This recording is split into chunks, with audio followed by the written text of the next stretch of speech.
let delta x be a small increment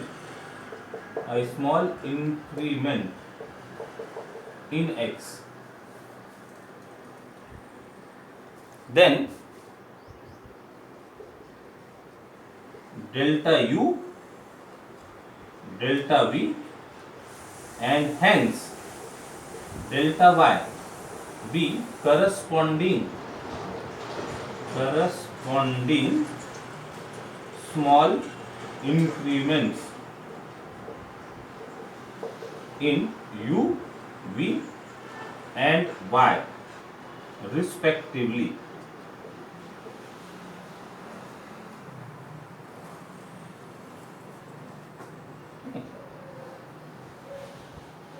So that y plus delta y ये y equal to u plus v था, तो y plus delta y will be u plus delta u plus v plus delta v.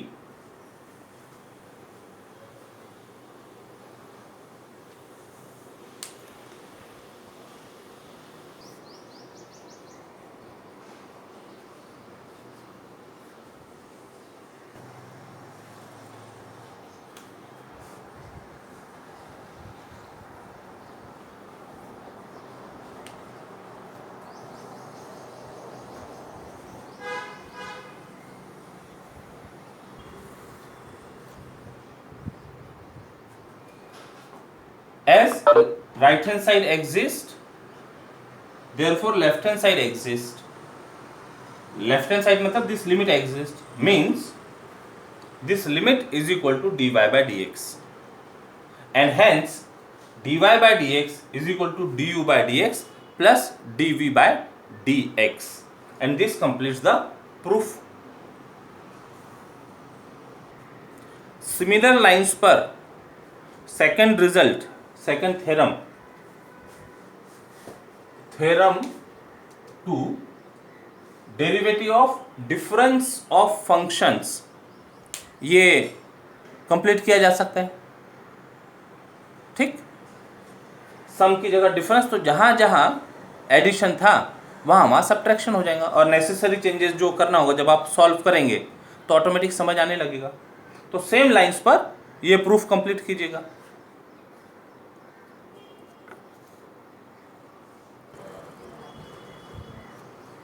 अभी जो हमने results पढ़े, derivative of sum, derivative of differences, दो function के combination में पढ़े. अब यदि नंबर ऑफ फंक्शंस फाइनाइट हो, दो से ज़्यादा यदि फंक्शन हो, तो एक कोरोलरी तैयार होती है.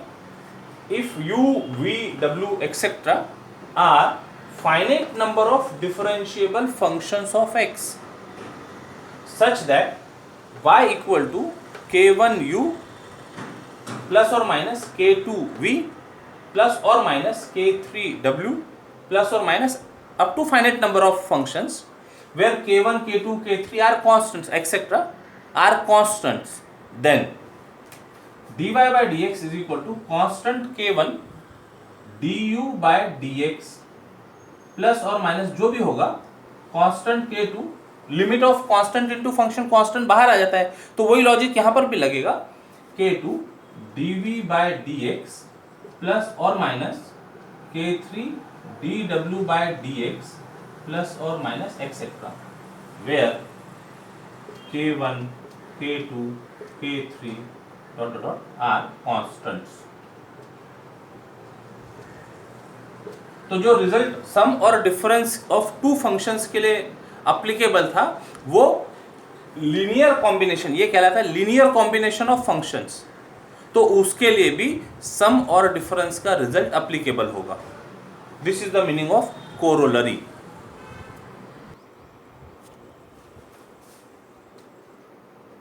Theorem 3,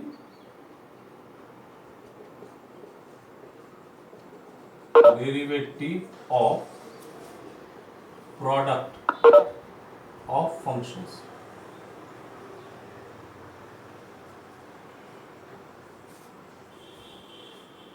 Statement is if u and v are differentiable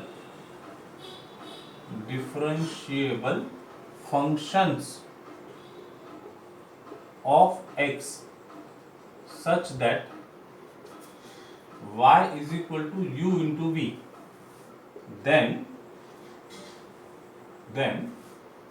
dy by dx is equal to u dv by dx plus v du by dx। ऐसा रिजल्ट प्रूव करना है। बोलते समय इसको ऐसा कहते कई बार, फर्स्ट इंटू सेकेंड। तो first derivative of second plus second derivative of first. ठीक, देखते हैं proof.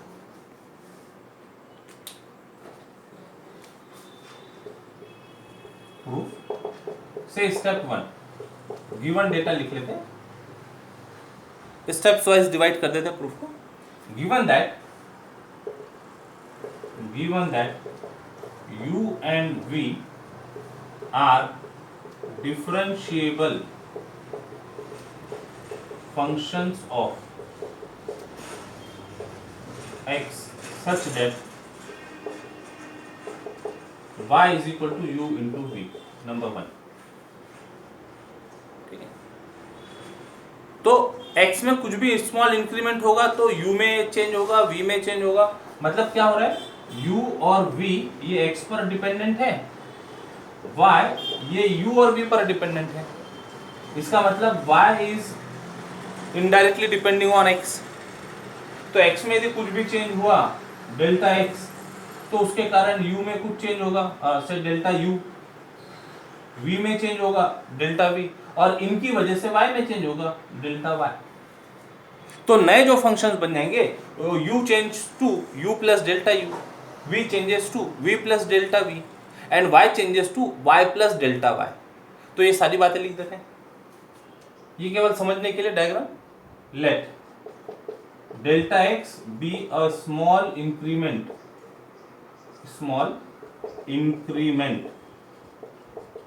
in x, then there will be small increments, there will be corresponding small increments,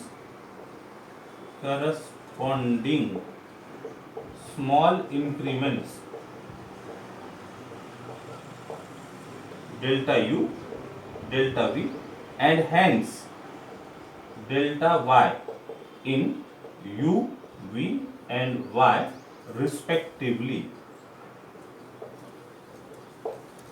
so that new function will become y plus delta y. Y plus delta y is equal to u will become u plus delta u into v plus delta v। इसको simplify कर लीजिए, this is equal to product लेना है, u into v plus u into delta v plus v into delta u plus delta u into delta v। और अब ये y को उधर शिफ्ट करते हैं, this is y plus delta y। तो this imply delta y is equal to, या एक काम करो ना, यहीं पर uv लिख दो, यहीं पर uv लिख दो, और ये uv से uv को कैंसिल करा दो, तो ये uv से uv कैंसिल हो गया, तो डेल्टा y बन गया u delta v plus v delta u plus delta u delta v। इसको नंबर 2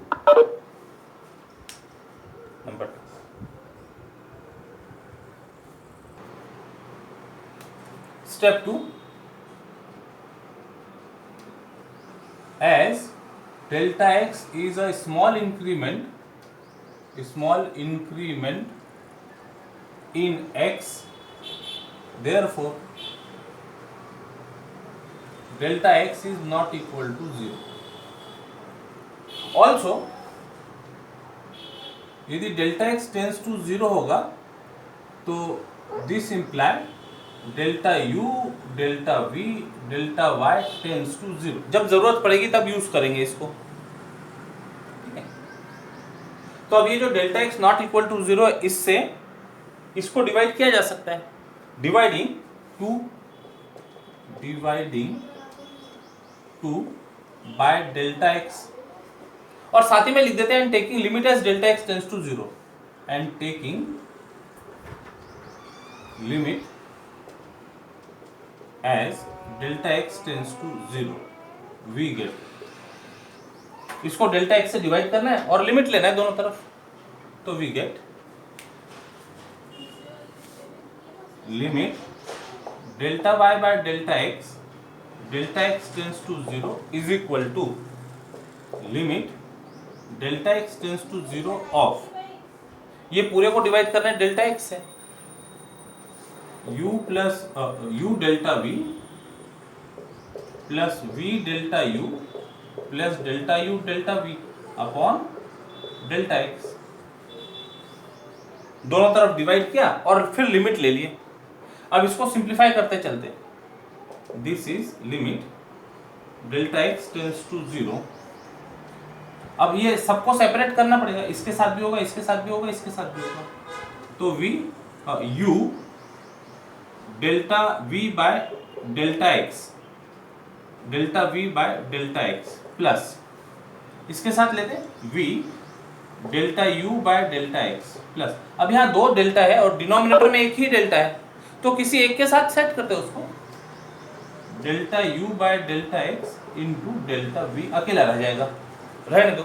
यदि डेल्टा v के साथ सेट करते तो डेल्टा u अकेला रह जाता था, कोई भी एक के साथ सेट होगा वो एक रह जाएगा, लिमिट का रिजल्ट लगा देते हैं। अब डेल्टा x टेंस टू 0, तो डेल्टा x तो यहाँ दिख रहा है, तो ये कांस्टेंट जैसा ट्रीट होगा, इसमें डेल्टा x है नहीं, तो लिमिट जहाँ जहाँ डेल्टा x होगा उसका लग जाएगा, कांस्टेंट इनटू फंक्शन यदि रहा तो लिमिट लेते समय कांस्टेंट बाहर, लिमिट ऑफ फंक्शन, तो यहाँ डेल्टा x इनका लिमिट लग जाएगा, तो this is u limit delta v by delta x tends to 0 plus v limit delta v by delta x tends to 0 plus, अब यहाँ तो u और v में डेल्टा x नहीं था तो इसलिए लिमिट लगे ये रेशोस के, अब यहाँ जब लिमिट लेंगे तो लिमिट ऑफ कंप्लीट, क्योंकि ये इंडिपेंडेंट नहीं है डेल्टा x से, ये डेल्टा x की वजह से मिला हुआ था, x में चेंज हुआ था, इस वजह से u में चेंज हुआ, v में चेंज हुआ, y में चेंज हुआ, तो ये delta v depends on delta x, इसका मतलब लिमिट लेते समय ये पूरे का लिमिट लेना होगा, limit of delta u by delta x into delta v delta x tends to 0, important point, u और v इसमें डेल्टा x नहीं है इसलिए ये कांस्टेंट जैसे ट्रीट हुए, ये लिमिट के बाहर आ गए, लेकिन ये क्वांटिटी में तो डेल्टा x दिख ही रहा है, और this delta v depends on delta x, इसलिए लिमिट लेते समय उसका लिमिट लेना पड़ेगा। डेरिवेटिव्स u और v डिफरेंशिएबल फंक्शंस दिए हैं, तो ये हो जाएगा dv बाय dx, ये हो जाएगा du by dx, this is du by dx, और यहां पर भी लिमिट लेना पड़ेगा, इसका भी लिमिट, इसका भी लिमिट, तो पहले वो भी लिख देते, this is equal to u limit, और ये लिखो ना डायरेक्ट यहां पर du by dx plus v, this is du u del v by del x है ना, dv by dx plus v, del u by del x का limit है du by dx plus limit of delta u by delta x tends to 0 into limit of delta v delta x tends to 0। अब ये point यहां काम आएगा, when delta x tends to 0 all delta u delta v delta y tends to 0, तो यहां पर delta v की बात हो रही है, डेल्टा x टेंस टू 0 पर जब लिमिट लेना होगा तो this delta x tends to 0 means delta v tends to 0, और ये सब कहां से लिखा, बाय हाइपोथेसिस, यूजिंग हाइपोथेसिस, मतलब क्या, u and v are differentiable functions of x, उसका यूज करते हुए ये dv बाय dx हो गया, ये du बाय dx हो गया, ठीक है। अब यहां पर भी चेंज कर देते, so this is u dv by dx plus v du by dx plus this will become du by dx into limit of delta v tends to 0 using star. ये डेल्टा x टेंस टू 0 बन गया, delta v tends to 0. ये relation सम और difference में इसकी जरूरत नहीं पड़ी थी. यहां प्रोडक्ट का जब प्रूफ कर रहे तब ये स्टेटमेंट की जरूरत पड़ रही है. ठीक है. अब delta v tends to 0, limit of delta v will be 0, तो ये पार्ट 0 हो गया. u dv by dx plus v du by dx plus du by dx into 0, तो ये पार्ट वैनिश हो गया. तो देयरफॉर यहां पर क्या है, लेफ्ट साइड में limit delta y by delta x tends to 0, ये पार्ट 0 हो जाएगा. इसको कुछ नंबर दे दो 3. और नेक्स्ट स्टेप में कंक्लूजन ड्रॉ करते हैं. Step 3, as right hand side of 3 exist, therefore left hand side of 3 exist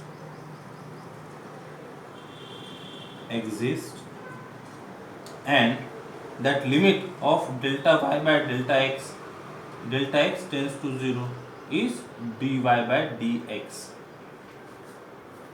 so that 3 becomes, so that 3 gives dy by dx is equal to u dv by dx plus v du by dx. This completes the proof.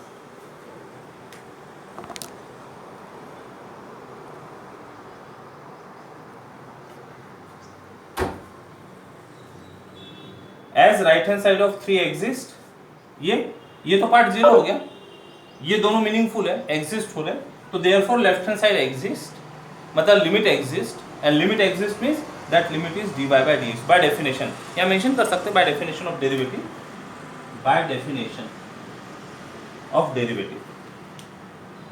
अब जैसे ये dy by dx हो गए तो 3 becomes dy by dx is equal to u dv by dx plus v du by dx, और ये part हो गया 0. This completes the proof. Corollary, if u, v, w are differentiable functions of x such that y is equal to u, v, w, product of 3 functions, then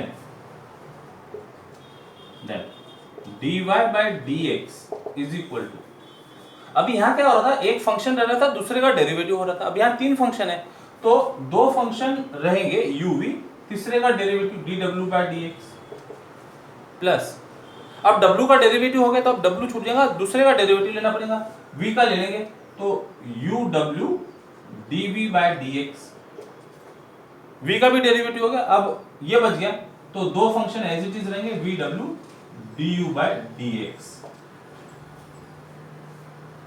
This can be extended for finite product of functions.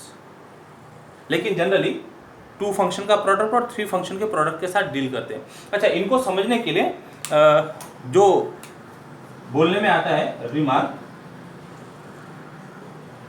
Number 1, ddx of first into second, they are functions of x. ऐसा मानो first and second ये जो लिखा है ये u और v का काम कर रहा है, तो they are functions of x. तो rule is first derivative of second plus second derivative of first. Generally बोलते समय ये आसान लगता है, first derivative of second plus second derivative of first. Number 2, ddx of first second third तीन function का यदि प्रोडक्ट है तो डेरिवेटिव कैसे लेना, तो इसको याद रखने के लिए बेस्ट मेथड है एक बार एक का डेरिवेटिव लेना, बाकी के दो को एज इट इज रखना।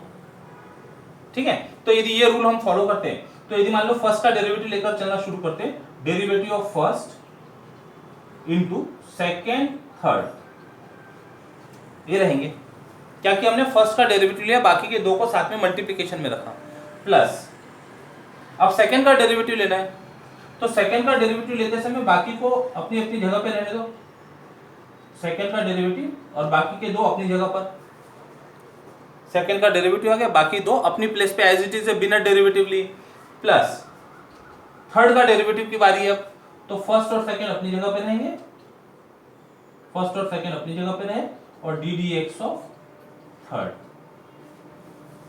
इस तरह से मोर देन टू फंक्शंस का यदि प्रोडक्ट हो तो ये जो पैटर्न है, ये पैटर्न से प्रॉब्लम सॉल्व करना आसान होता है। एक बार एक का डेरिवेटिव लिया, बाकी के फंक्शन एज इट इज अपनी जगह पर जहां जहां है वो वहीं रहने दे। ठीक, तो ये फॉर्म में रिकॉल करना आसान होता है। फिर एक और कोशेंट का रूल बचा है, derivative of quotient of functions, ये हम नेक्स्ट क्लास में देखते हैं। आज रुकते हैं यहीं पर। टेक केयर, बाय बाय, जय गणित।